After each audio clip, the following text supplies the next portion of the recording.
एक छोटे से कमरे में एक पुरानी कुर्सी रखी थी। कमरा ज्यादा बड़ा नहीं था। दीवार पर हल्का सा पेंट उतर चुका था। एक कोने में पुरानी बुक्स रखी थीं। एक टेबल पर आधा भरा हुआ पानी का ग्लास था और एक छोटी सी खिड़की से शाम की रोशनी अंदर आ रही थी। उस कुर्सी पर एक लड़का बैठा था। उसका नाम था आरव। आरव की आंखों में थकान थी, लेकिन अंदर कहीं एक सपना अभी भी जिंदा था। वो सीधा सामने देख रहा था, लेकिन उसकी नज़र कमरे पर नहीं, अपनी जिंदगी पर थी। उसके सामने टेबल पर कुछ रिजेक्टेड पेपर्स पड़े थे। कुछ इंटरव्यू लेटर्स थे जिन पर नॉट सिलेक्टेड लिखा था। कुछ एग्जाम्स के रिजल्ट प्रिंटआउट्स थे जहां मार्क्स उसकी उम्मीद से कम थे। हर पेपर उससे एक ही बात याद दिला रहा था, तो कोशिश करता है लेकिन जीत नहीं पाता। उसने गहरी सांस ली। कमरे में बिल्कुल सन्नाटा था। बस दीवार पर लगी घड़ी की टिक टिक सुनाई दे रही थी। उस टिक टिक के साथ आरव को लग रहा था जैसे वक्त उसका मजाक उड़ा रहा हो। उसने आंखें बंद की और अपने बचपन को याद किया। जब वो छोटा था तब हर कोई कहता था, ये लड़का कुछ बड़ा करेगा। उस वक्त सपने आसान लगते थे। लगता था बस मेहनत करनी है और सब मिल जाएगा। लेकिन जैसे जैसे जिंदगी आगे बढ़ी, उसे समझ आया कि मेहनत और रिजल्ट के बीच बहुत लंबी खामोशी होती है, और वही खामोशी सबसे मुश्किल होती है। उसने खिड़की के बाहर देखा। बाहर लोग अपनी जिंदगी में बिजी थे। किसी को उसके स्ट्रगल से मतलब नहीं था। दुनिया कभी रुकती नहीं, चाहे किसी का दिल टूट रहा हो या सपना। आरव ने धीरे से एक पेपर उठाया। उस पेपर पर लिखा था उस एग्जाम का रिजल्ट जिसके लिए उसने पूरे साल तैयारी की थी। उसने याद किया कैसे रातों तक जागकर पढ़ा था, कैसे सब सोशल मीडिया से दूर रहा, कैसे हर दिन खुद को समझाता था बस थोड़ा और। लेकिन रिजल्ट के दिन सिर्फ एक नंबर ने उसकी पूरी हिम्मत तोड़ दी। उसने पेपर मोड़ दिया। फिर उसकी नज़र एक डायरी पर पड़ी।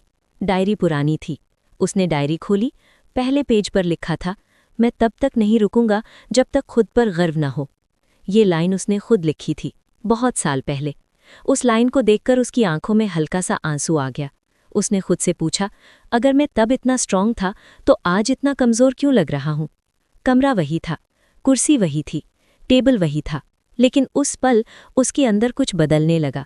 उसने समझा कि हार पेपर पर लिखी होती है, इंसान पर नहीं। रिजल्ट फेल हो सकता है, लेकिन इंसान तब फेल होता है जब वो खुद को छोड़ देता है। उसने डायरी का दूसरा पेज खोला। वहां लिखा था, एक दिन मुश्किल होगा, दूसरा भी मुश्किल होगा, लेकिन तीसरा दिन तुम्हारा हो सकता है। आरव ने डायरी बंद की, सीधा बैठ गया। उसने सामने दीवार को देखा। उस दीवार पर एक खाली जगह थी। उसने इमेजिन किया कि एक दिन वहीं उसकी सक्सेस का सर्टिफिकेट लगेगा। उसने इमेजिन किया कि लोग उससे पूछ रहे होंगे, कैसे किया तुमने? और वो बस मुस्कुराकर बोलेगा, जब सब छोड़ने का मन था तब नहीं छोड़ा। उसने टेबल से सारे रिजेक्टेड पेपर्स हटा दिए। एक ब्लैंक पेपर निकाला और लिखना शुरू किया। नई प्लानिंग, नई शुरुआत। उसने लिखा, सुबह जल्दी उठना, रोज 5 घंटे फोकस, हर दिन एक इम्प्रूवमेंट, कंपैरिजन बंद, खुद पर भरोसा डबल। उस वक्त बाहर शाम धीरे धीरे रात में बदल रही थी। खिड़की से आ रही रोशनी कम हो रही थी, लेकिन उसके अंदर एक नई रोशनी जल रही थी। उसने समझा, कभी कभी जिंदगी तुम्हें अकेला इसलिए बिठाती है ताकि तुम खुद को सुन सको। अक्सर हम दुनिया की आवाज़ में खुद की आवाज़ खो देते हैं। उस रात आरव उस कुर्सी से उठा नहीं, वहीं बैठा रहा। लेकिन अब वो हारने वाला इंसान नहीं लग रहा था।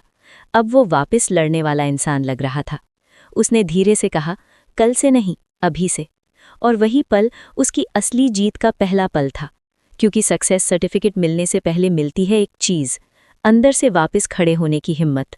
और जिस दिन ये हिम्मत आ जाती है, उस दिन इंसान दुनिया से नहीं, खुद की पुरानी कमजोरी से जीत जाता है। कुर्सी वही थी, कमरा वही था, शाम वही थी, लेकिन आरव बदल चुका था। कभी कभी पूरी जिंदगी बदलने के लिए बस एक कुर्सी पर बैठकर लिया गया एक फैसला ही काफ़ी होता है। और याद रखो, दुनिया तब तक तुम्हारी कहानी नहीं समझेगी जब तक तुम उसका एंडिंग खुद स्ट्रांग ना लिखो।